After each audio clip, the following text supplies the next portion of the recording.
तो अभी अपन second chapter चालू करें इकोनॉमिक्स का। क्या नाम है इसका? People as resource. ठीक है, अब पीपल एज रिसोर्स जैसे इंट्रोडक्शन के बेसिस पे बता देती हूँ कि बेसिकली इस पूरे चैप्टर में अपन पढ़ने क्या वाले, पीपल एज रिसोर्स। अपन ने हर रिसोर्स तो तुम लोग ने हर जगह पढ़ा होगा। रिसोर्स क्या होता है? कोई भी ऐसी चीज़ जो काम आए, कोई भी ऐसी चीज़ जो काम करे, जिसका कोई मीनिंग हो बेसिकली, ठीक है, जो हमारे काम आए। तो पीपल एज रिसोर्स मतलब कि जब पीपल काम आए, ठीक है। सबसे बड़ा जो रिसोर्स है वो ह्यूमन कैपिटल ही है ना। ह्यूमन कैपिटल मतलब हम सभी है ना। हम पढ़ाई कर रहे हैं, हम पढ़ाई कर रहे हैं, फिर अपना कोई ऑक्यूपेशन लेते हैं, फिर ऑक्यूपेशन लेने के बाद हम उसके अकॉर्डिंग कोई ना कोई काम करते हैं, और कोई ना कोई जब हम काम करते हैं तो हम क्या किसी ना किसी को सर्व कर रहे हैं। अगर मैं डॉक्टर बन रही हूँ तो मैं अपने पेशेंट्स को सर्व करूँगी, है ना। अगर मैं इंजीनियर बन रही हूँ तो फिर मैं अपना कोई भी काम कर रही होंगी तो मैं बेसिक सिटीजन्स को वो सर्व करूँगी। तो कहीं हर जगह पे कोई ना कोई किसी ना किसी को सर्विस दे रहा है। अगर सर्विस नहीं दे रहा तो क्या? प्रोडक्ट बना रहा है, नहीं तो प्रोडक्ट बेच रहा है। ठीक है, अगर मैं जैम खरीद लूँ वो भी तो मेरे लिए एक सर्विस है ना। अगर किसी बंदे ने मेरे लिए जैम बनाई है तो जैम भी क्या है मेरे लिए, मतलब मेरा लाइफ को आसान कर रही है। तो जिस बंदे ने जैम बनाई वो भी मेरे लिए क्या होगा? रिसोर्स होगा, है ना। तो ऐसे हमने बोला कि जो पीपल है वो भी एक रिसोर्स है। अगर पीपल रिसोर्स है और वो भी इतना इम्पॉर्टेंट रिसोर्स है, क्योंकि खुद ही सोचो तुम्हारे पास दुनिया भर के रॉ मटेरियल्स पड़े हैं, सब कुछ पड़ा हुआ है, सारे रिसोर्स है, सोलार रिसोर्स भी है तुम्हारे पास, मतलब सोलार एनर्जी भी है तुम्हारे पास, दुनिया भर की एनर्जी है, सब कुछ है, बट ह्यूमन्स ही नहीं है। तो क्या इन सब चीज़ का कोई सेंस बनता है? नहीं। अगर हमें पता ही नहीं है कि हमें एनर्जी को कैसे यूटिलाइज़ करना है, या फिर किसी को हम में से नहीं पता कि एनर्जी को कैसे यूटिलाइज़ करना है, तो चीज़ ऐसी की ऐसी पड़ी रहेगी, है ना। तो ह्यूमन कैपिटल सबसे ज़्यादा इंपॉर्टेंट है। अब ह्यूमन कैपिटल क्योंकि सबसे ज़्यादा इंपॉर्टेंट है तो उसका हेल्थी रहना, उसका पढ़ा लिखा होना, ठीक है, उसका हर चीज़ का नॉलेज रखना, ये भी तो बहुत इंपॉर्टेंट है। अब एक मैंने क्या बोला, जैसे हम 10 लोग हैं और सामने बहुत सारे रॉ मटेरियल्स पड़े हैं मान लो, ठीक है, लेकिन हम 10 के 10 इलिटरेट हैं, हमें कोई नॉलेज ही नहीं इन सब के बारे में। तो हम क्या करेंगे उन रॉ मटेरियल्स के साथ, उन रिसोर्सेज के साथ? कुछ नहीं, बैठे बैठे ख़राब हो जाएंगे वो। तो इसीलिए जो है हम वही पढ़ने वाले हैं कि ह्यूमन रिसोर्स के बारे में पढ़ेंगे कि ह्यूमन क्यों रिसोर्स है। सबसे पहले तो भैया क्यों ह्यूमन इतना इंपॉर्टेंट है। दूसरी चीज़ क्या कि ह्यूमन अगर इतना इंपॉर्टेंट है तो हम कैसे उसको कंजर्व करें भाई, उसको कैसे हम काम में लाएं, उसको कैसे एसेट बनाएं, ठीक है। क्योंकि जो भी चीज़ एसेट नहीं होती वो लाइबिलिटी बन जाती है। एसेट लाइबिलिटी पता है ना तुमको? एसेट मतलब कि कोई भी चीज़ काम में आए, ठीक है, आगे जाके कुछ तुम्हें मुनाफा दे, और लाइबिलिटी मतलब कि वो और ज़्यादा तुमसे लेने लगे। अभी जैसे कि तुम अपने पैसे स्टॉक मार्केट में लगाते हो, स्टॉक मार्केट कहीं भी लगाते हो, इन्वेस्ट करते हो, एफडी बना लेते हो, जो भी है, तो कुछ ना कुछ अमाउंट वो एक एसेट हो गया, वो आगे जाके काम आएगा, बढ़ेगा। लेकिन अगर तुम एक कार खरीद लेते हो तो वो अब एक लाइबिलिटी है। क्यों? क्योंकि एक तो तुम्हें अब उसका सर्विस कराना है, मेंटेनेंस करनी है, तुम्हें उसका रोज़ पेट्रोल डलवानी है उसमें, और आगे चल के क्या वो उतने प्राइस पे बिकेगी? नहीं, वो उसके हाफ प्राइस में तो पता नहीं 2-3 दिनों में ही हो जाती है। आई थिंक खरीदने के कुछ ही टाइम बाद वो उसके हाफ प्राइस में हो जाती है कार, अगर तुम खरीद रहे हो तो बेसिकली ये समझ में आ गया लाइबिलिटी और एसेट। तो ह्यूमंस को अगर कोई भी चीज़ not only humans, not only any resource, अगर कोई रिसोर्स एसेट नहीं बन पा रही है तो क्या बन जाएगी? लाइबिलिटी बन जाएगी। ह्यूमंस का भी ऐसा ही है। अब जैसे मान लो एक फैमिली है, उसमें कोई एक बंदा रहता है, वो अगर कमा रहा है तो अपनी फैमिली के लिए एसेट है भैया। उसके माँ बाप ने उसको पढ़ाया लिखा है, एक एसेट ही तो बनाया उसको कि आगे चल के कमाएगा, आगे चल के हमको देगा। तो ये आगे चल के कमा रहा तो एसेट बन गया। लेकिन अगर वो नहीं कमा रहा, वो कुछ नहीं कर रहा, तो माँ बाप के लिए लाइबिलिटी बन गया। अब तो बोझ ही है ना वो भैया, उसको खिलाना पिलाना कपड़े देना। तो ये समझ में आ गया ना तुम लोग को? ये एक बेसिक इंट्रोडक्शन है। अब अपन देखेंगे, मतलब बहुत डिटेल में देखेंगे एक एक चीज़ों को, ठीक है। तो पॉपुलेशन एज एसेट, मतलब कि पॉपुलेशन एसेट क्यों है, मैंने बताया तुम लोग को पॉपुलेशन क्यों एसेट है, ठीक है। सबसे पहले resources as asset which can be used in production goods and services. तो सबसे पहले इन्होंने एसेट का मतलब बताया। क्या होता है एसेट? कोई भी ऐसी चीज़ जो कि गुड्स और सर्विसेज की तरह हम यूज़ कर सकें, ठीक है, या फिर गुड्स और सर्विस को प्रोडक्ट प्रोड्यूस कर सके, बना सके, ठीक है। तो ये होता है asset. Now when we say people are resource और human resource, we mean the skills and capabilities of course. हम जब कहते हैं कि ह्यूमन रिसोर्स है तो ह्यूमन क्या रिसोर्स है? हम उसको खाने तो वाले नहीं है काट के, उससे अकॉर्डिंग नहीं है वो रिसोर्स। कैसे रिसोर्स है? उसके पास क्या स्किल्स हैं, उसके पास क्या कैपेबिलिटीज़ हैं, उस अकॉर्डिंग वो रिसोर्स बन रहा है, ठीक है। अब जिसके पास ज़्यादा कैपेबिलिटी उतना बड़ा रिसोर्स, जिसके पास कम कैपेबिलिटी उतना कम रिसोर्स, ठीक है। ठीक है। तो जो बहुत ह्यूज पॉपुलेशन है, मतलब हमारी बहुत बड़ी पॉपुलेशन है, ठीक है, उसको हम एसेट बना सकते हैं according to a needs. According to a needs like मैंने अभी कुछ एग्जांपल दिए थे, जैसे कि डॉक्टर हो गया या टीचर हो गया, कुछ भी। अगर हमें एजुकेशन की नीड है तो हमें एक ऐसा रिसोर्स चाहिए जो हमें टीच कर सके। अगर हमें हेल्थ केयर की नीड है, हम बीमार हो गए, तो हमें एक ऐसे रिसोर्स की ज़रूरत है जो एक डॉक्टर है। तो बेसिकली हमारे बहुत सारे नीड्स हैं और उस अकॉर्डिंग जो है हम इस बड़े से पॉपुलेशन को रिसोर्सेज में डिवाइड कर सकते हैं, अलग अलग रिसोर्सेज में डिवाइड कर सकते हैं, ठीक है।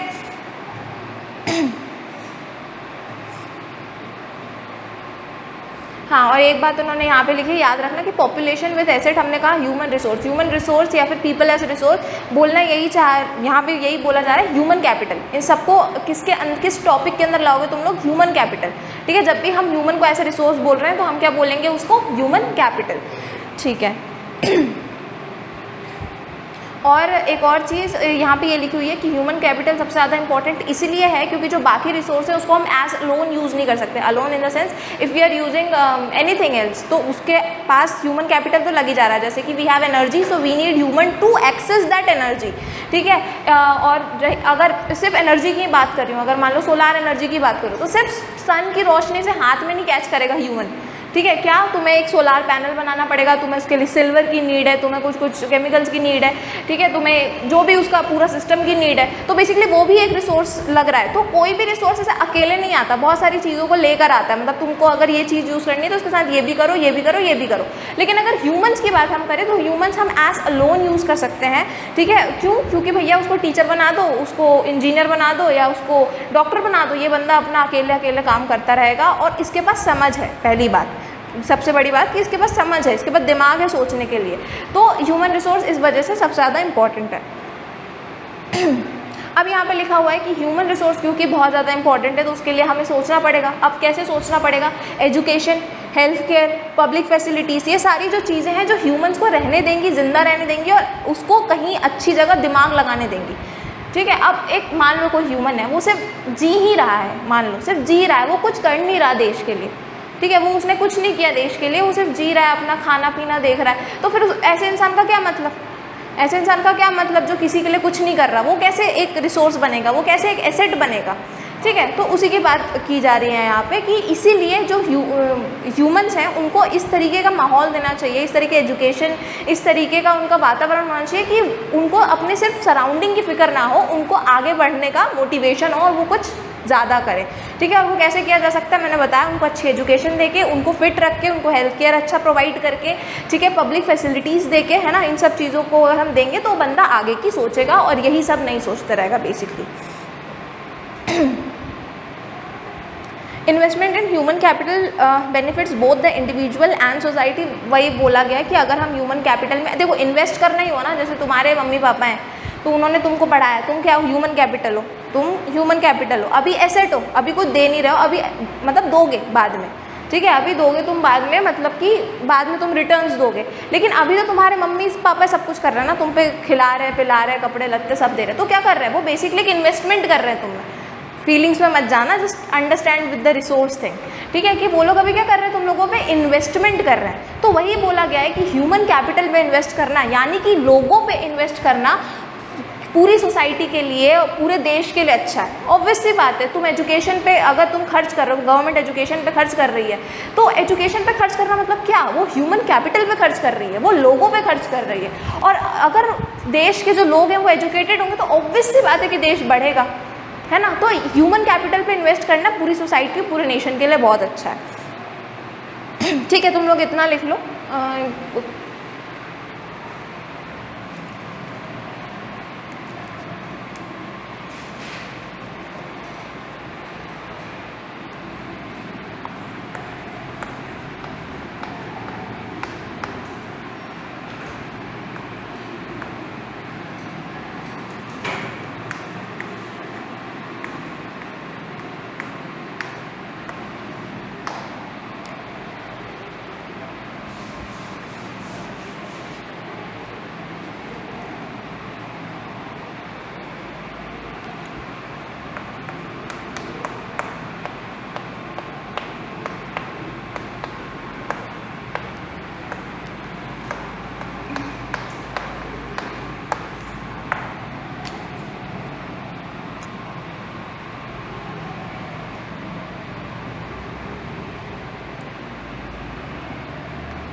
बता रही हूँ आगे।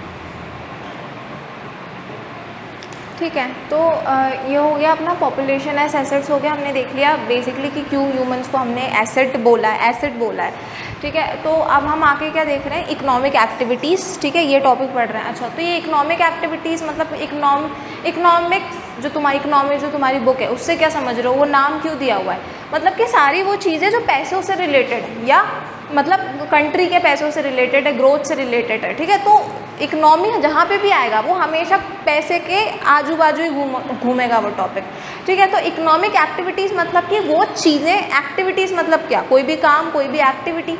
तो इकोनॉमिक एक्टिविटी मतलब वो काम जो पैसा जनरेट करे या जो कि पैसा लेकर आए, ठीक है। तो इकोनॉमिक एक्टिविटीज़ हम एज ए नेशन बात कर रहे हैं, तो as a nation economic activities मतलब कि जितने भी सारे इकोनॉमिक एक्टिविटीज़ हो रहे हैं हम उनकी बात कर रहे हैं। सारी चीज़ें इकोनॉमिक एक्टिविटीज़ हैं, जितने सारे जॉब्स हैं, बिजनेसेस हैं, छोटे मोटे धंधे हैं, जो भी है सब कुछ क्या है, इकोनॉमिक एक्टिविटीज़ है, राइट।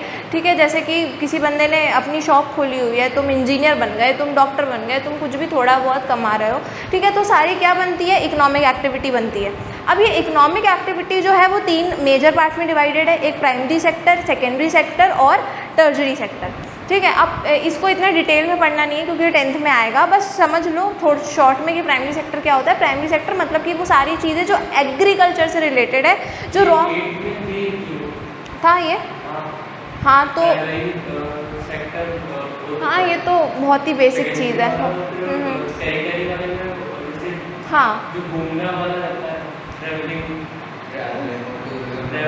मैं बता रही हूँ, प्राइमरी मतलब तो तुम लोग को पता है, जो भी चीज़ रॉ मटेरियल बना रही हो, एकदम बेसिक काम कर रही हो, हाँ, तो जो भी रॉ मटेरियल बन रहा होता है वो बेसिकली कहाँ होता है, एग्रीकल्चर में ही होता है, ठीक है। तो agriculture related field primary sector हो गया। सेकेंडरी क्या कि सर्विस, ठीक है, नहीं नॉट सर्विसेज।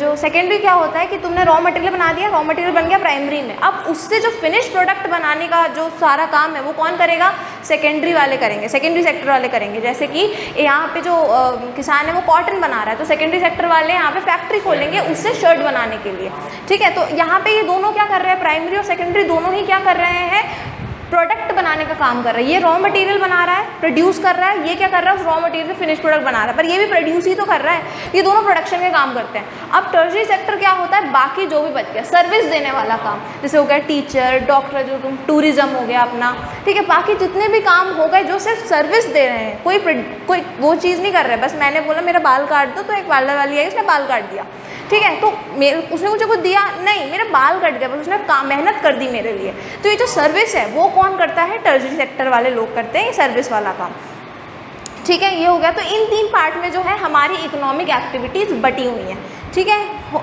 ये भी लिख लो थोड़ा सा।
ठीक है, मतलब तुम लोग को एक आइडिया तो दे ही दिया कि अगर वो लोग इस तरीके से पूछ ले कि बताओ ये चीज़ कौन से सेक्टर से बिलोंग करती है, तो तुम लोग आराम से बता दोगे, है ना। एक चीज़ याद रखना यहाँ पे माइनिंग की, ठीक है। माइनिंग में बहुत से लोग कंफ्यूज होते हैं। माइनिंग भी क्या है, तुम रॉ मटेरियल तो कर रहे हो ना, गहने तो निकालोगे नहीं, है ना, गहने थोड़ी निकालोगे तुम, और से गोल्ड निकालोगे ना, तो इसलिए वो भी कहाँ पे आता है, प्राइमरी सेक्टर में आता है, ठीक है।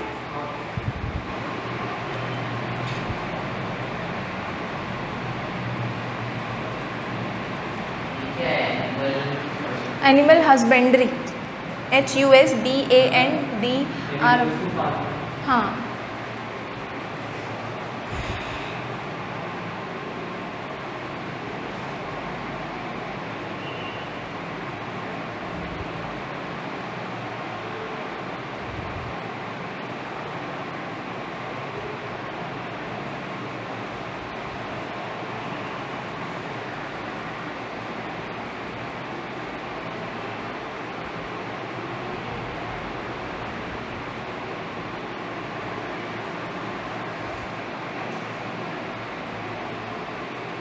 चलो ठीक है, ये हो गया अपना प्राइमरी सेकेंडरी टर्जरी, तुम लोग को अच्छे समझ में आ गया।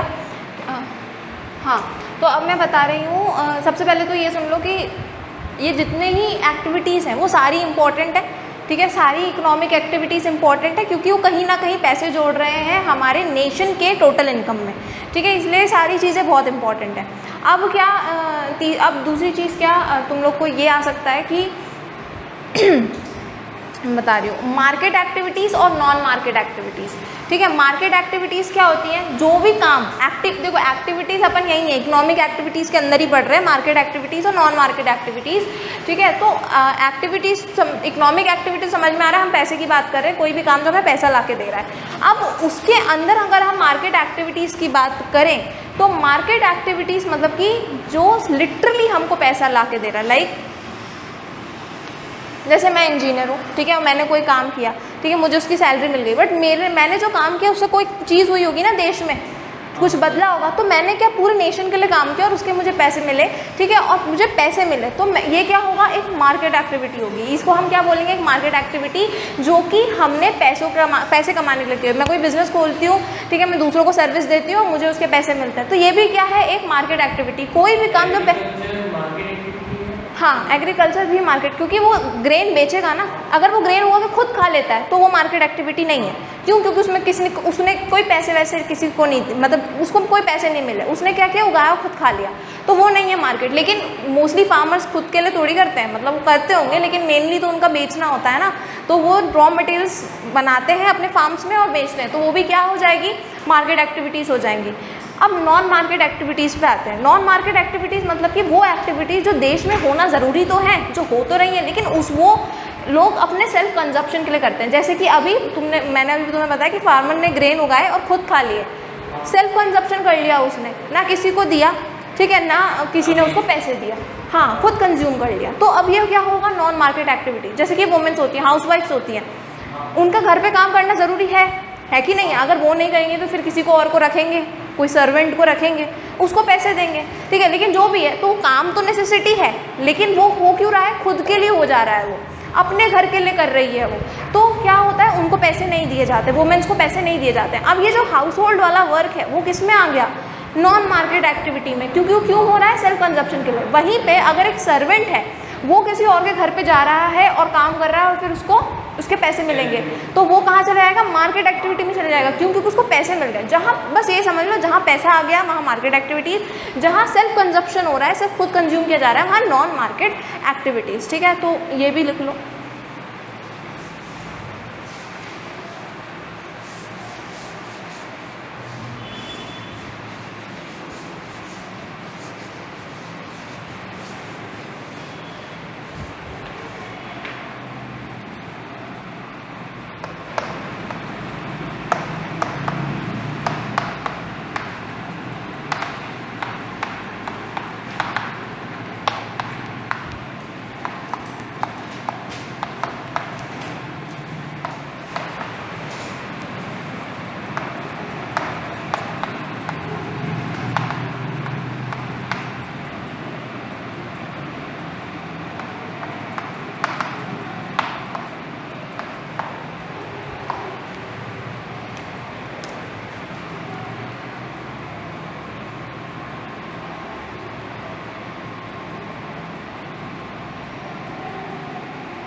ठीक है, इसके बाद अपन एक छोटा सा टॉपिक और देख लेते हैं वुमेंस के बारे में, कंडीशन ऑफ वुमेंस। तो बेसिकली यहाँ पे इससे रिलेटेड है ये मतलब ये अपना मार्केट एक्टिविटीज़ और नॉन मार्केट एक्टिविटीज से रिलेटेड है। ये कैसे रिलेटेड है कि यहाँ पे ये बोला गया है कि मोस्टली नॉट ऑलवेज, ठीक है, क्योंकि ये टाइम वो रह नहीं गया है, ठीक है। तो मोस्टली जो मार्केट एक्टिविटीज़ होती हैं वो मेन करते हैं, और जो नॉन मार्केट एक्टिविटीज़ होती है जैसे कि हाउस होल्ड वर्क जो होते हैं वो वुमेन्स करती हैं, ठीक है। और यहीं पे ये बात बोली गई है कि यही हाउस होल्ड वर्क, अगर जैसे खाना बनाना हो गया तो भैया वो तो एक हाउस होल्ड एक्टिविटी हो गई, नॉन मार्केट में आ गई। अगर घर की जो बहू वाइफ जो भी है, बेटी जो वो कर रही है तो सेल्फ कंजप्शन के लिए हो रहा है, खाना बनाया जा रहा है, क्या उसको पैसे मिलेंगे? नहीं मिलेंगे, क्या वो तो बस नॉन मार्केट एक्टिविटीज़ है। लेकिन वहीं पे अगर तुम अपने घर में कुक बुलाते हो और वही काम कुक करता है तो उसको पैसे तुम्हें देने पड़ेंगे और वो एक मार्केट एक्टिविटी हो जाएगी।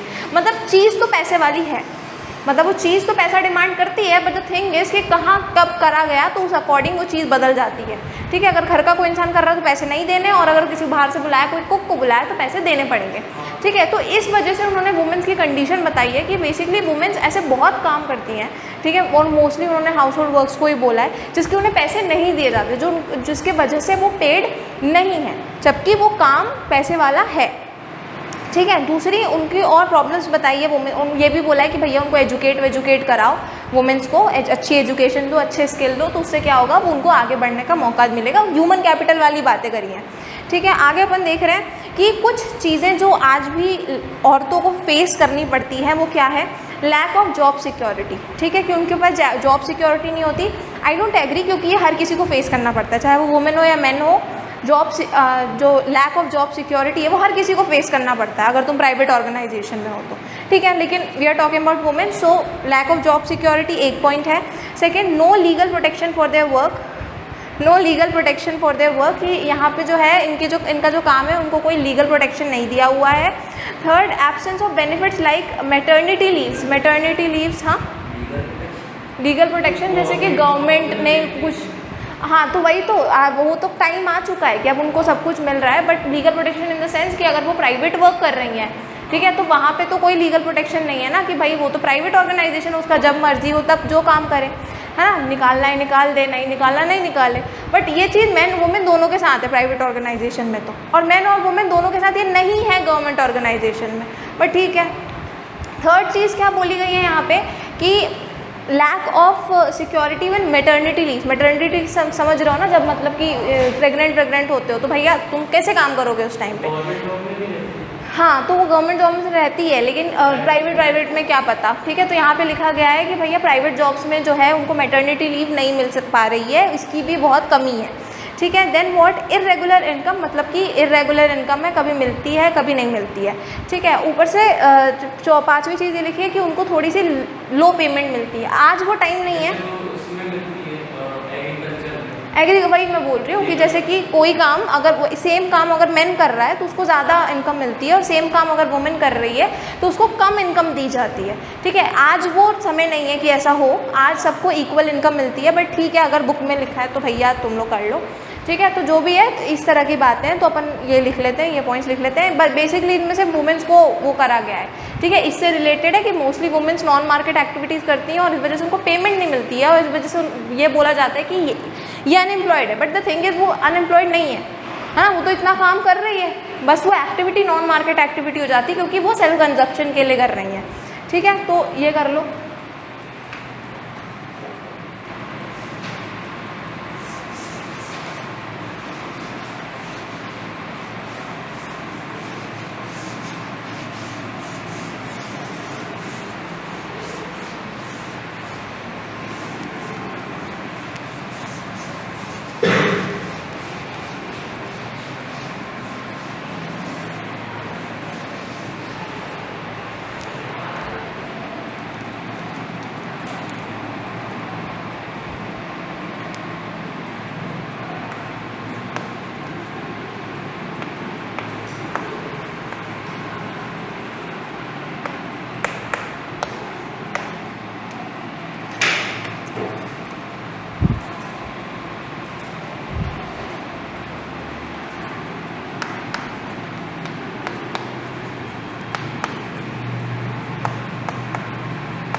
ठीक है, एक छोटी सी और मतलब क्वालिटी ऑफ पॉपुलेशन की बात भी करी है तुम्हारी बुक में। तो क्वालिटी ऑफ पॉपुलेशन मतलब क्या, कि क्वालिटी ऑफ पॉपुलेशन मतलब कि बेसिकली ह्यूमन कैपिटल्स की क्या क्वालिटी है, यहाँ के जो लोग हैं वो कितने ज़्यादा एजुकेटेड है, कितने अच्छे हैं भैया, क्या यहाँ लोगों की क्वालिटी की बात हो रही है, यहाँ पे जो देश के लोग हैं वहाँ की क्वालिटी की बात हो रही है।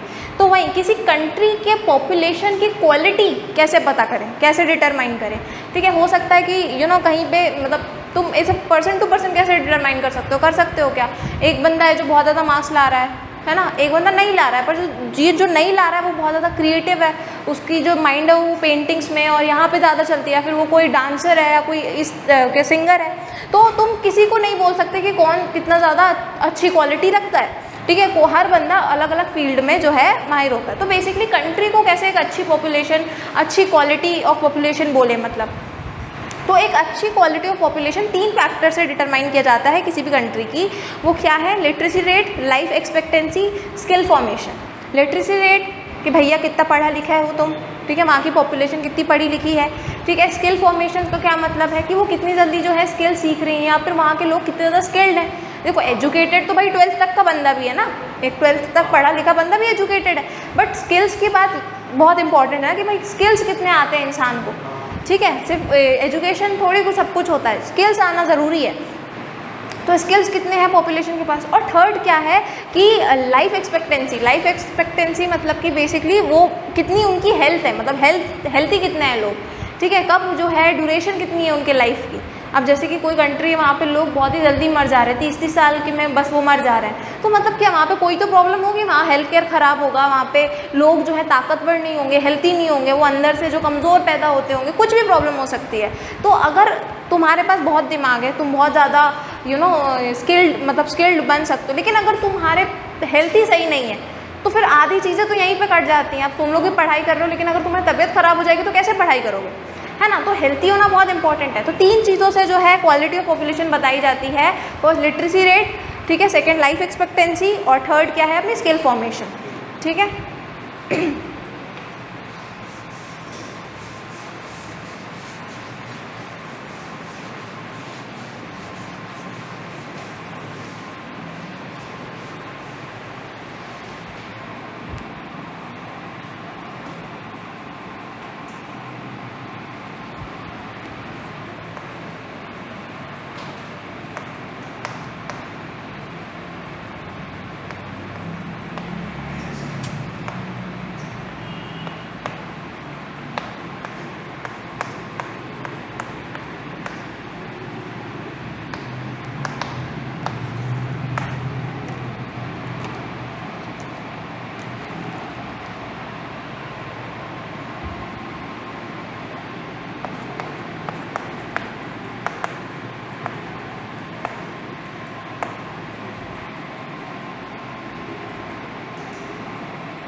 आपको जो भी समझ जाना है, यहाँ पे कुछ काम हो रहा है सेट्स वाले।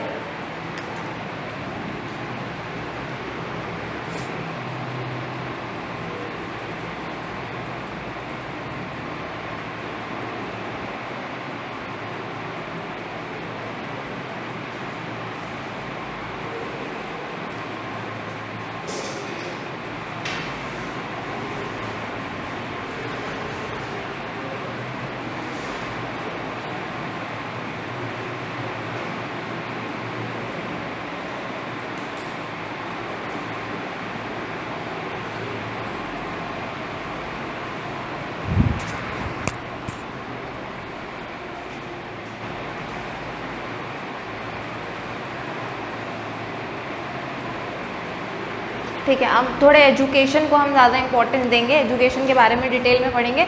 तो एजुकेशन जो है वो क्यों इंपॉर्टेंट है, तो ऑब्वियस है कि एजुकेशन बहुत ज़्यादा इंपॉर्टेंट है। ठीक है, सबसे पहले तो भाई वही एजुकेशन से ही तुम्हें फ्यूचर रिटर्न्स मिलने वाले हैं, क्योंकि education is the very first investment on human capital, है ना। क्योंकि तुम क्या ही और इन्वेस्ट करने वाले हो, उसको खिला पिला के रोटी कपड़ा मकान दे के, और क्या मतलब वो कुछ कर थोड़ी पाएगा आगे। Education is the very basic necessity of every human being. ठीक है, तो सबसे एजुकेशन इसलिए बहुत इंपॉर्टेंट है क्योंकि वही बेसिकली फ्यूचर में रिटर्न्स देने वाला है। ठीक है, सेकेंडली ये एजुकेशन जो है किसी भी इंसान को न्यू अपॉर्चुनिटीज़ के थ्रू ले जाता है, न्यू पॉसिबिलिटीज़ पैदा करता है उसके लिए। सही बात है ना, तुम्हें जितनी एजुकेशन मिलेगा तुम उस हिसाब से अपनी अपॉर्चुनिटीज़ देखोगे कि देखो मेरे को ये आता है तो मैं ये भी कर सकता हूँ, ये भी कर सकता हूँ, ये भी कर सकता हूँ, ये चीज़ नहीं आती तो ये नहीं कर सकता, है कि नहीं। अपनी पॉसिबिलिटीज़ तो अपने एजुकेशन के हिसाब से डिटरमाइन करते हो। फिर क्या, और इसी वजह से क्योंकि एजुकेशन इतना अच्छा है, एजुकेशन ही फ्यूचर में रिटर्न देता है और एजुकेशन ही एक बंदे को इनकम ला के देता है। तो ये जो चीज़ें हैं, एजुकेशन इनडायरेक्टली कहाँ पे जा रहा है, इनडायरेक्टली डायरेक्टली पूरे नेशन के इनकम में कंट्रीब्यूट कर रहा है, पूरे नेशन के इनकम को बढ़ा रहा है। कौन? एजुकेशन। ठीक है। Now universal access to education is desirable. Universal access मतलब कि जो चाहे कि मुझे पढ़ना है वो पढ़ सके, चाहे उसके पास अगर उसको कोई लिमिटेशंस ना रहे, अगर उसके पास पैसा नहीं है ज़्यादा, ठीक है, अगर वो विकलांग है या फिर उसकी एज ज़्यादा हो गई है, ऐसी कोई भी लिमिटेशन किसी बंदे को ना रोके पढ़ाई करने से, वो हमेशा पढ़ाई करता रहे। ठीक है, तो ये इसे क्या बोल रहे हैं हम, यूनिवर्सल एक्सेस टू एजुकेशन, कि सबको एक्सेस होना चाहिए एजुकेशन के लिए। ठीक है, देन व्हाट, एलिमेंट्री स्कूल्स अच्छे होने चाहिए, मतलब एलिमेंट्री स्कूल्स बहुत ज़्यादा से ज़्यादा बनने चाहिए, अच्छे अमाउंट में होने चाहिए देश में, ये भी एक फैक्टर है। फोर्थ क्या, कुछ पॉइंट्स हैं जहाँ पे गवर्नमेंट को या हम सबको फोकस करने की ज़रूरत है। जैसे कि सबसे पहला पॉइंट है, girls student are given special consideration. ठीक है, मतलब यहाँ पे लिखा हुआ है शुड गिव स्पेशल कंसिडरेशन, क्योंकि तुम सब जो, ये बुक थोड़ी पुराने टाइम की बात भी कर रही है, तो ये लोग कह रहे हैं कि गर्ल चाइल्ड को स्पेशल कंसिडरेशन देना चाहिए। क्यों? क्योंकि लोग पहले, तुम्हें पता ही है, गर्ल्स को नहीं पढ़ाते थे। ठीक है, क्योंकि उनको लगता था कि गर्ल्स को पढ़ा के क्या ही मतलब है।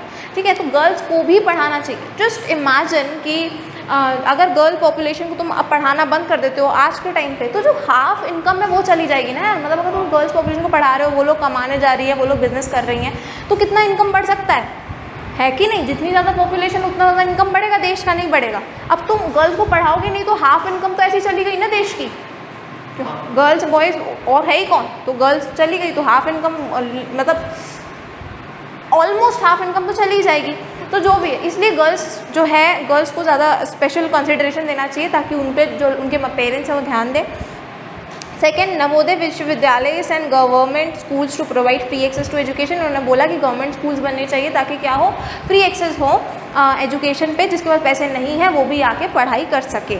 ठीक है, skills training through vocational education. Vocational education शायद पहली बार सुन रहे होगे, आगे बहुत, हाँ, जब ट्रेनिंग देते कोई भी चीज़ प्रैक्टिकली होती है, जब प्रैक्टिकली करवाई जाती है तो उसको क्या कहते हैं, वोकेशनल ट्रेनिंग। तो वोकेशनल एजुकेशन है, वोकेशनल व्हाटएवर। तो ये जो वोकेशनल एजुकेशन है इस पे फोकस करना चाहिए, क्योंकि क्या मतलब, मैं जैसे मान लो कंप्यूटर ही है, तो कंप्यूटर के बारे में मैं पढ़ती थोड़ी रहूँगी बुक में हमेशा।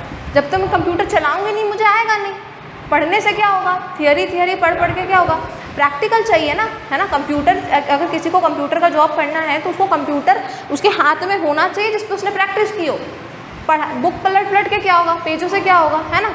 तो वही चीज़ है, और ये हर चीज़ में होता है। जब तुम बुक पढ़ रहे होते हो ना, तुम्हें सब आसान लग रहा होता है, अच्छा ठीक है इसके बाद ये करना है, इसके बाद ये करना है। जब तुम वो प्रैक्टिकली करने जाते हो ना, तब तुम्हें पता चलता है कि ओ ऐसा होता है। तो जो भी है, तो तुम्हें वोकेशनल ट्रेनिंग देनी चाहिए। तो ये 3 पॉइंट्स में हमें ध्यान देना है। गर्ल्स पे कंसिडरेशन करना है, गवर्नमेंट स्कूल्स बहुत अच्छे बनाने, उनकी क्वालिटी अच्छी करनी है, मतलब वहाँ पे जो भी जिस तरीके की फैसिलिटीज़ होती है वो अच्छी करनी है। थर्ड क्या है अपना कि अपन को क्या बोला मैंने कि वोकेशनल ट्रेनिंग होनी चाहिए, ठीक है। अब जो लिटरेसी रेट है हमारा, मतलब लिटरेसी रेट की अगर हम बात करें तो 18% था 1951 में, बहुत कम है ये। 1951 में 18% था, लेकिन वो किस तरीके से बढ़ गया, 74% हो गया 2010 में। तो हमने ग्रोथ तो की है, बट वी नीड 100%, राइट। हमें पूरा 100% दो। हम चाहते हैं क्यों भैया, इतने परसेंट ऑफ जो पीपल हैं उनको तुमने इलिटरेट क्यों छोड़ा हुआ है? वो लोग भी तो कंट्रीब्यूट कर सकते हैं ना इकोनॉमी में, तो क्यों छोड़ना है कोई चीज़? तो व्हाटएवर, तो यहाँ पे हमने ये बता दिया कि 18% से 74% चले गया 1951 से 2010 में। Now literacy rate are not uniform over different groups of the population. तो उन्होंने कहा है कि जो लिटरेसी रेट है वो यूनिफॉर्म नहीं है। ऑब्वियसली यूनिफॉर्म नहीं है, बॉयज़ में ज़्यादा होगा, गर्ल्स में कम होगा, ठीक है। नहीं तो जो थोड़े अमीर होंगे उनमें ज़्यादा होगा, गरीबों में कम होगा, ठीक है। तो लिटरेसी रेट यूनिफॉर्म नहीं है, बदलता रहता है, मतलब अलग अलग ग्रुप्स में अलग अलग है। नाउ यहाँ पे बोला गया कि mail literacy 16.6% more than female literacy. जैसे मैंने बोला कि फीमेल लिटरेसी जो है, ये नहीं बोल रहा कि मेन की जो लिटरेसी 16.6% है, नहीं, फीमेल लिटरेसी से इतनी ज़्यादा है। फीमेल लिटरेसी से मेन की लिटरेसी 16.6% ज़्यादा है, ठीक है। तो अर्बन एरियाज है 16.6% higher literacy than rural areas. तो यहाँ पे भी क्या हो रहा है कि रूरल एरिया जो गांव के एरियाज होते हैं वहाँ पे लोग एजुकेशन को इतने ज़्यादा इंपॉर्टेंट नहीं दे रहे हैं, ठीक है। तो वहाँ से भी अर्बन एरियाज जो हैं उनका जो डिफरेंस है लिटरेसी रेट का वो कितना है, 16.6%। Now different state have varying literacy rate. हमने देखा है कि जो अलग अलग स्टेट है वहाँ पे भी अलग अलग लिटरेसी रेट होता है। सबसे ज़्यादा की अगर हम बात करें तो केरला 94%, ठीक है। हमने हमेशा नोटिस किया होगा जो साउथ के लोग हैं ना कुछ ज़्यादा ही पढ़ाई को बहुत ज़्यादा इंपॉर्टेंस देते हैं। वहाँ पे मोस्टली जो डॉक्टर्स, इंजीनियर्स और इस तरह के लोग होते हैं, ठीक है। और अगर हम अच्छे से नॉर्थ में जाए ना तो वहाँ पे थोड़े बिजनेस वाले लोग होंगे, धंधे वाले लोग होंगे, इस तरीके के लोग आते हैं, ठीक है। तो जो भी है, तो केरला में जो है 94% है लिटरेसी रेट और बिहार में 62% है लिटरेसी रेट, ठीक है। उन्होंने शायद हाईएस्ट लोएस्ट दिया हुआ है। तो जो भी है, तो इस तरीके की चीज़ें हैं। हमने पूरा एजुकेशन को अच्छे से पढ़ लिया है। ये लिख लो।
ठीक है, एजुकेशन के बारे में हमने देख लिया। ये भी हमने देख लिया कि जो हमने एक जगह पे लिखा था कि एलिमेंट्री एजुकेशन, एलिमेंट्री स्कूल्स जो है वो कितने ज़्यादा इंपॉर्टेंट है हमारे पूरे ओवरऑल एजुकेशन के लिए, ठीक है, ओवरऑल नेशन के लिए।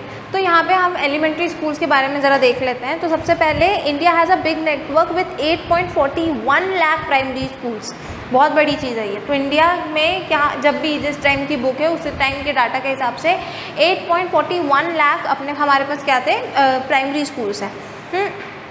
नाउ क्या एलिमेंट्री स्कूल्स मतलब हाँ ऐसे करके, मतलब एक बेसिक एजुकेशन देने वाली, वो हायर क्लास तो हो जाती है 11th 12th वाली, ठीक है। तो एलिमेंट्री स्कूल मतलब कि जो लोअर एजुकेशन देती है या फिर जो बेसिकली एक बेसिक एजुकेशन देती है हर ह्यूमन बीइंग को, ठीक है। तो एलिमेंट्री स्कूल्स की बात नहीं, हाँ यहाँ पे प्राइमरी स्कूल्स की बात हो रही है। प्राइमरी स्कूल्स अगेन वही जो कि छोटे बच्चों वाली स्कूल्स हैं, या फिर जो क्या बोलते हैं 1 to जो भी 1st to 10th जो भी बोल सकते हैं अपन उनको, ठीक है। तो जो प्राइमरी स्कूल्स होती हैं वो 8.41 लाख है हमारे इंडिया में। बट द प्रॉब्लम इज़, इनके साथ कुछ प्रॉब्लम है। प्रॉब्लम क्या है कि क्या थी बेसिकली बोल सकते हैं कि जो लोग थे वो स्कूल्स नहीं आया करते थे, लोग एजुकेशन को इतनी इंपॉर्टेंट नहीं मानते थे, लोग मतलब रजिस्टर ही नहीं करते थे स्कूल में, और अगर करते भी थे तो ड्रॉप आउट हो जाते थे या फिर रेगुलरली अटेंड नहीं करते थे स्कूल को। ये प्रॉब्लम्स थी क्या बोलते हैं स्कूलों के साथ इंडिया में, ठीक है। सेंट्रल गवर्नमेंट इनिशिएट सर्व शिक्षा अभियान एम्स, ठीक है। तो भैया जो अपनी सेंट्रल गवर्नमेंट है उन्होंने फिर क्या चालू किया, सर्व शिक्षा अभियान एम चालू किया। इसका मतलब क्या था कि भैया हर किसी को हमको शिक्षा प्रदान करनी है, हर किसी को हमको एजुकेट करना है। तो इसके लिए उन्होंने कुछ तरह की चीज़ें चालू कर दी थी, कुछ तरह की चीज़ें, मतलब कि after school camps. After school camp मतलब कि भैया स्कूल में अगर तुमको कुछ नहीं समझ में आया तो आफ्टर स्कूल कैंप मतलब थोड़ा और पढ़ाई कर लो, ठीक है। अगर तुमसे घर में पढ़ाई नहीं हो पा रही है तो ठीक है, आफ्टर स्कूल कैंप में तुम थोड़ी पढ़ाई कर लेना, या तुम्हें कुछ समझ नहीं आ रहा तो आफ्टर स्कूल तुम कर लेना। तो इस तरह के कुछ चालू करा। मिड डे मील सबसे बड़ी चीज़ थी जो इन्होंने चालू करी। मिड डे मील से क्या हुआ कि लोग भले पढ़ने के लिए ना आए, लोग खाने के लिए आ जाएंगे, लोग खाने के लिए आ जाएंगे तो लोग पढ़ भी लेंगे, ठीक है। तो ये वाली चीज़ इसलिए उन्होंने मिड डे मील चालू किया कि कम से कम खाने की लालच में जो है लोग, हाँ कोरोना में बंद हो गई मिड डे मील। तो जो भी है, तो मिड डे मील चालू क्यों करा गया, इसीलिए करा गया ताकि जो है लोग कम से कम खाने के लिए, और बहुत से लोग जो है बहुत गरीब भी हुआ करते थे, तो उनको ये भी लगता था चलो एक टाइम का खाना हम स्कूल में खा लेंगे, तो ये भी बहुत अच्छी चीज़ है। तो इसीलिए ये जो मिड डे मील बहुत सक्सेसफुल रहा, क्योंकि उन्होंने बहुत सारे बच्चों को अट्रैक्ट किया अपनी तरफ, ठीक है। बहुत सारे लोग जो थे एजुकेशन की तरफ आगे बढ़ने लग गए, तो ये मिड डे मील जैसी चीज़ें करी गई। अगर देखो ये तो एलिमेंट्री स्कूल्स की बात थी, जो छोटे प्राइमरी स्कूल्स की बात थी। अब अपन हायर स्कूल्स की बात करते हैं, हायर एजुकेशन की बात करते हैं, ठीक है। तो यहाँ पे बेसिकली 11th 12th और जो इसके बाद कॉलेज वॉलेज की बात है उनकी बात हो रही है।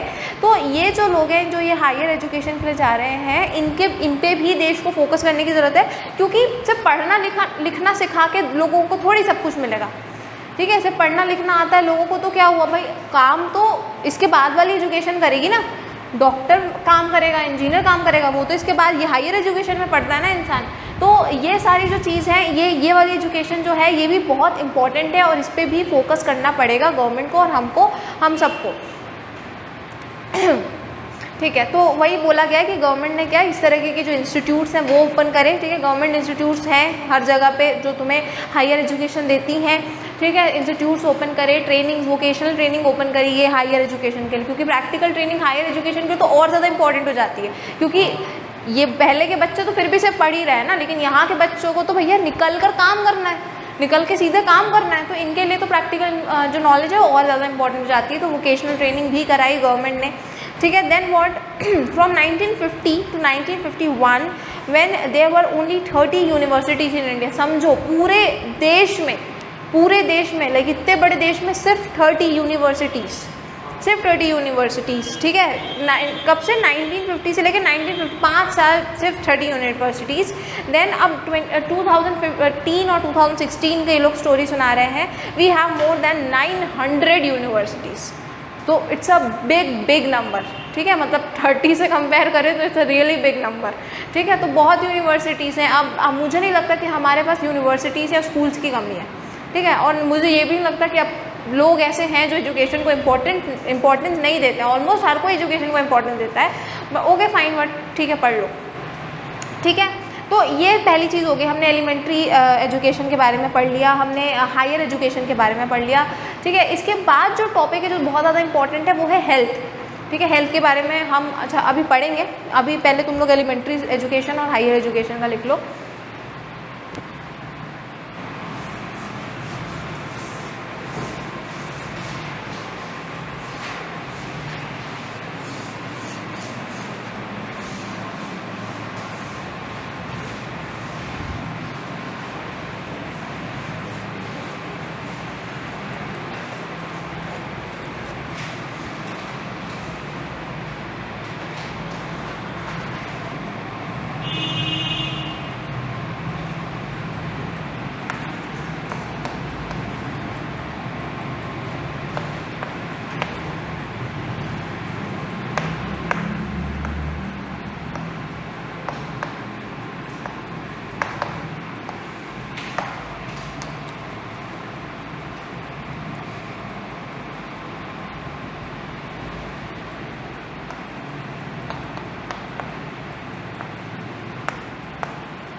आ जाओ।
सिर्फ 2, ठीक है। तो ये हो गया हायर एजुकेशन। अब अपन देख रहे हैं हेल्थ वाले टॉपिक को, ठीक है। तो अब हेल्थ में ज़्यादा कुछ भी नहीं है, बस तुम्हें समझना है कि ऑब्वियसली जो हेल्थ है वो बहुत ज़्यादा इंपॉर्टेंट है किसी के लिए भी। अब मैंने जैसे पहले एग्जांपल दिया था कि अगर एक पर्सन बीमार है, एक पर्सन सिक है, ठीक है, तुम ही बीमार हो तो तुम नहीं कर पाओगे ना कुछ, तुम पढ़ नहीं पाओगे, तुम कुछ अपना दिमाग नहीं लगा पाओगे, है ना, क्योंकि दिमाग लगाने का मन भी नहीं करता जब तुम बीमार हो, तो तब तुम्हें मेहनत करने का मन नहीं करता। तो वही बात है, एक बीमार पर्सन एक एसेट कैसे बन पाएगा, एक ह्यूमन कैपिटल कैसे बन पाएगा, है कि नहीं। तो इसीलिए जो है हेल्थ बहुत ज़्यादा इंपॉर्टेंट फैक्टर है ह्यूमन कैपिटल के लिए। फिर उन्होंने क्या बोला है कि जो अगर तुम्हारा हेल्थ अच्छा है तो इसलिए वो तुम्हारे मेंटल वेलबींग में भी काम करेगा, क्योंकि अल्टीमेटली सारा काम तुम्हारा ब्रेन कर रहा है, ठीक है। तो अगर तुम्हारा हेल्थ अच्छा नहीं है तो तुम अपने मेंटल जो तुम्हारा मेंटल ब्रेन, मतलब मैं क्या बोल रही हूँ, अगर तुम्हारा हेल्थ अच्छा नहीं तो तुम्हारा ब्रेन भी हेल्थी नहीं रहेगा, ब्रेन हेल्थी नहीं रहेगा तो तुम मेंटली कहीं पे भी एक्टिव नहीं रहोगे, ठीक है। तो मेंटली फिट नहीं रहोगे, तो इसलिए जो हेल्थ इसलिए भी बहुत इंपॉर्टेंट है। देन व्हाट कि जो हेल्थ पॉलिसीज़ है इंडिया की, जो गवर्नमेंट है, उनको किस चीज़ों पे ध्यान देना चाहिए, अपनी फैमिली वेलफेयर पे ध्यान देना चाहिए कि पूरा परिवार जो है वो सुरक्षित रहे, ठीक है। Then what accessibility of health care, मतलब कि अगर किसी इंसान के पास पैसे नहीं भी हैं, ठीक है, तब भी वो हेल्थ केयर को एक्सेस कर पाए। गवर्नमेंट हॉस्पिटल्स बेसिकली वो लोग बोल रहे हैं, ठीक है। तो गवर्नमेंट हॉस्पिटल्स वगैरह होने चाहिए, ठीक है, ताकि लोग जो हैं गवर्नमेंट हॉस्पिटल में जा जाएँ और जा सकें, अगर वो उनके पास ज़्यादा पैसे नहीं है तो भी वो अपना इलाज करवा सके और फिट रह पाए, ठीक है। देन व्हाट न्यूट्रिशन अच्छा होना चाहिए, अच्छा न्यूट्रिशन मिलना चाहिए, ठीक है, हर किसी को अच्छा न्यूट्रिशन मिलना चाहिए।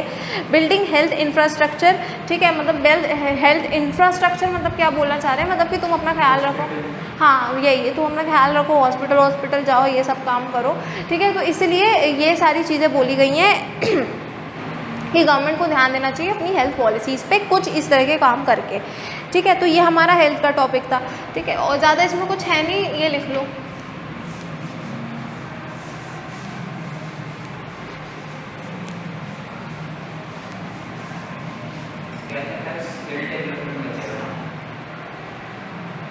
स्किल्ड है क्या, अनएम्प्लॉयमेंट है इसके बाद, हाँ हाँ।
इंफ्रास्ट्रक्चर अभी बताया तो, जैसे कि हॉस्पिटल्स बनाओ, कुछ अच्छे क्लिनिक्स बनाओ।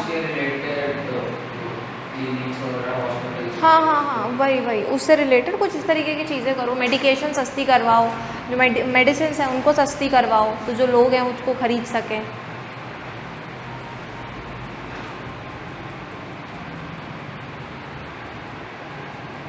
ठीक है, अब अपन आते हैं अनएम्प्लॉयमेंट वाले टॉपिक पे। ठीक है, ये तो unemployment we all know what is unemployment. Employment काम करना, अनएम्प्लॉयमेंट काम ना कर पाना। ठीक है, हाँ, बेरोज़गारी। ठीक है, तो ये जो अनएम्प्लॉयमेंट जो ये फैक्टर है, तो अगर अपन इसको अच्छे से देखें तो बेसिकली 2-3 तरह के अनएम्प्लॉयमेंट हैं जो तुम्हारे बुक ने भी बोला है। सबसे पहले तो यहाँ पे अर्बन अनएम्प्लॉयमेंट की बात हुई है। अर्बन अनएम्प्लॉयमेंट मतलब कि शहरों में जो अनएम्प्लॉयमेंट है। अब शहरों में मोस्टली किस तरीके की अनएम्प्लॉयमेंट होती है कि लोग यहाँ पे पढ़े लिखे होते हैं, लेकिन उसके बाद भी, एक अच्छी डिग्री लेने के बाद भी, एक अच्छी एजुकेशन लेने के बाद भी यहाँ पे लोगों को काम नहीं मिलता है, यहाँ पे लोगों को जॉब नहीं मिलती है। तो इसको हमने अर्बन एम्प्लॉयमेंट दी है, मतलब इस चीज़ को हमने अर्बन एम्प्लॉयमेंट का नाम दिया है। ठीक है, अब इसकी जो वजहें हैं वो कुछ भी हो सकती है। ठीक है, कि बेसिकली मान लो किसी जगह पे 10 ही लोगों की ज़रूरत है, लेकिन उस चीज़ के लिए 100 लोग पढ़े हैं वहाँ पर, तो फिर 100 लोगों को कहाँ से नौकरी मिलेगी? 10 ही लोगों को मिलेगी ना। हाँ, हज़ारों बैठते हैं, वही तो ऐसे कैसे मिलेगी जॉब? ठीक है, और सेकेंडली जैसे कि अभी जो अपनी टेक्नोलॉजी है बहुत ऊपर आ रही है, तो हर चीज़ इंसान करता नहीं है, बहुत सी चीज़ें मशीनें कर लेती हैं। तो वहाँ पे लोगों को जो है, लोगों ने पढ़ाई तो करी, लेकिन अब क्या करें, वो जो ऑर्गेनाइजेशन उसको ज़रूरत ही नहीं है इतने लोगों की। तो इस तरीके से भी अनएम्प्लॉयमेंट हो रही है। कुछ जो लोग हैं उन्होंने डिग्री तो ले ली है, पर वो स्किल्ड ही नहीं है, उन्होंने पढ़ाई नहीं करी अच्छे से। वो जॉब लेने जाते हैं तो वो कंपनी वाला बोलता है कि तुमने तो कुछ आता ही नहीं है। ऐसे नहीं मिलती है मतलब ऐसे ये अर्बन एम्प्लॉयमेंट हो जाती है कि पढ़े लिखे तो हो लेकिन एम्प्लॉयमेंट नहीं है। ठीक है, ये होता है एक तो अर्बन एम्प्लॉयमेंट। उसके बाद आता है अपना रूरल एम्प्लॉयमेंट। तो रूरल एम्प्लॉयमेंट मतलब जो गांव में अगर हम एम्प्लॉयमेंट की बात करें तो वहाँ पे 2 तरह की मेनली अनएम्प्लॉयमेंट हम देख सकते हैं। सबसे पहला है डिस्गाइज अनएम्प्लॉयमेंट। डिस्गाइज अनएम्प्लॉयमेंट मतलब कि एक बंदा जब काम तो कर रहा है, पैसे, हाँ, उसको कोई पैसे नहीं मिल रहा, मतलब बेसिकली कोई इनकम नहीं है। बेसिकली वो दिखेगा तुमको कि वो एम्प्लॉयड है, मतलब पर्सन दिखेगा तुमको कि एम्प्लॉयड है, पर वो अनएम्प्लॉयड होता है। जैसे कि उन्होंने एग्जांपल क्या दिया है, और मुझे बहुत बेस्ट एग्जांपल लगता है तुम्हारे बुक में, कि जैसे कि हाँ, अब जैसे छोटा सा खेत है तो उसमें अगर 3 लोग भी काम करेंगे या 2 लोग भी काम करेंगे तो काम हो जाएगा, लेकिन उसमें चारों लगे हुए हैं।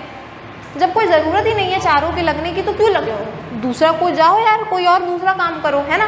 तो ये बात है, क्या इसको क्या बोलेंगे हम? Disguised unemployment. क्या कि मतलब दिखेगा इंसान कि वो काम कर रहा है, लेकिन उससे कुछ रिटर्न नहीं आ रहा उसके काम करने। हाँ, उसकी कोई कुछ इनकम बढ़ नहीं रही है। ठीक है, कोई बहुत रिटर्न नहीं आ रहा है उससे। ठीक है, तो इसको कहते हैं हम डिस्गाइज्ड अनएम्प्लॉयमेंट। ये होता है रूरल एरियाज़ में। दूसरी क्या चीज़ होती है जो बहुत देखी जाएगी अपन को रूरल एरियाज़ में, वो है सीजनल अनएम्प्लॉयमेंट। अब सीजनल अनएम्प्लॉयमेंट, जो कि नाम से पता चल रहा है सीजनल, यानी कि सीज़न के अकॉर्डिंग, मतलब कि कुछ सीज़न में तो काम रहेगा तुम्हारे पास, कुछ सीज़न में नहीं रहेगा। अब मान लो कि मैं डेकोरेटर हूँ, डेकोरेटर जैसे शादी वादियों में मैं डेकोरेट करती हूँ, तो शादियों का एक सीज़न होता है, एक टाइम पे बहुत ज़्यादा शादियाँ होती हैं, हाँ, जब मुहूर्त रहते हैं बहुत सारे। तो अब मेरे को काम कब मिलेगा? जबकि वो मेरा शादियाँ होंगी, जब शादियाँ होंगी तो मैं जाऊँगी डेकोरेट करने। तो यही चीज़ है कि अब जब शादियाँ नहीं हो रही तो मैं क्या करूँ? जब शादियाँ नहीं हो रही तो मुझे कौन पैसे देगा?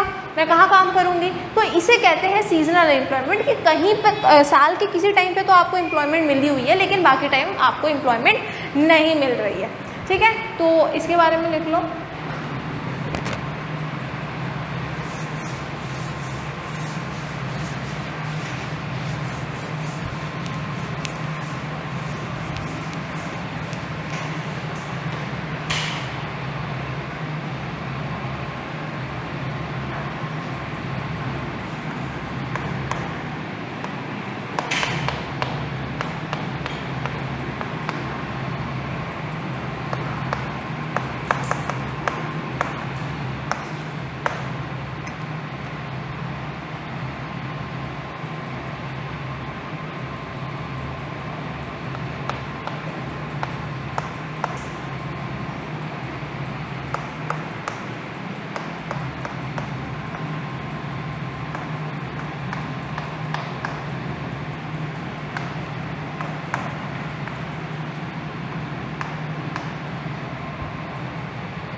यहाँ पे अनएम्प्लॉयमेंट है, ठीक है, मैंने गलती से एम्प्लॉयमेंट लिख दिया था,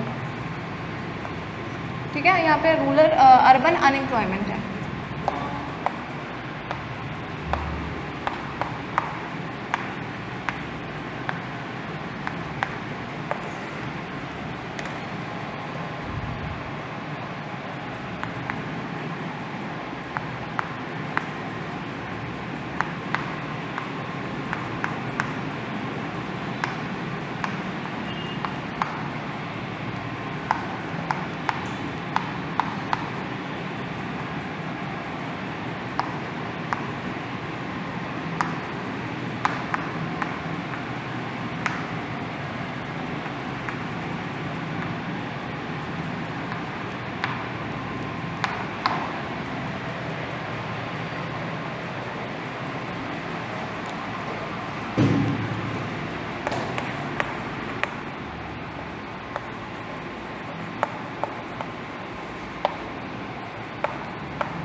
ठीक है, ये अपन ने एम्प्लॉयमेंट भी देख लिया है। ये अपना पूरा चैप्टर था पीपल एज रिसोर्स।